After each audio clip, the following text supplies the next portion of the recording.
Hi everyone, আজকে তোমাদের সাথে একটা পার্টি মেকআপ টিউটোরিয়াল শেয়ার করতে চলে এসেছি। ফেসটাকে প্রথমে আমি সিটিএম করে নিয়েছি, দেন এখানে আইব্রোটা কমপ্লিট করে নিয়েছি। তারপরে আমি ময়েশ্চারাইজার অ্যাপ্লাই করেছি।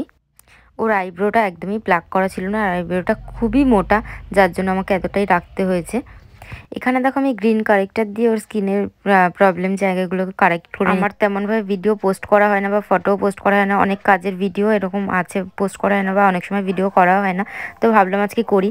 আমি আজকে করার তার থেকে বড় কথা, স্নেহ আমাকে বারবার করে বলছে, দিদি তুমি ভিডিও করো, অনেক সময় তুমি ভিডিও ছাড়ো না, পোস্ট করবে, পোস্ট করলে তো ভালো সবাই দেখবে। সবসময় হয়ে ওঠে না স্টেপ বাই স্টেপ ভিডিও করা, বা অনেক সময় করলেও অনেক সময় আপলোড করা হয় না। এরকম প্রচুর ভিডিও এখনও আছে বা ফটো যেগুলোকে আমার পোস্ট করা বাকি আছে, সবই আস্তে আস্তে পোস্ট করব। তা ওর কথার জন্যও আমি কিছুটা ভিডিও করছিলাম আজকে, তো ভাবলাম তোমাদের সাথে শেয়ার করি ভিডিওটা।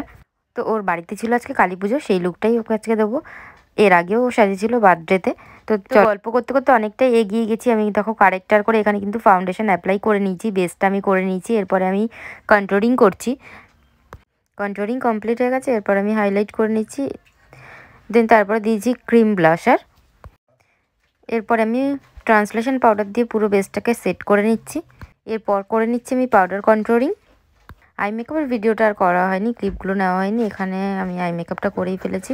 তো ও যেমনটা চেয়েছিল মেকআপটা কিন্তু তেমনটাই আমি করেছি।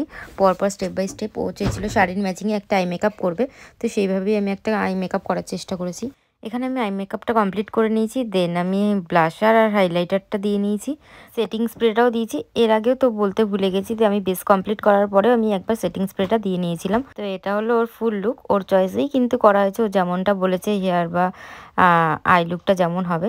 তো তোমাদের কেমন লাগলো অবশ্যই জানিও।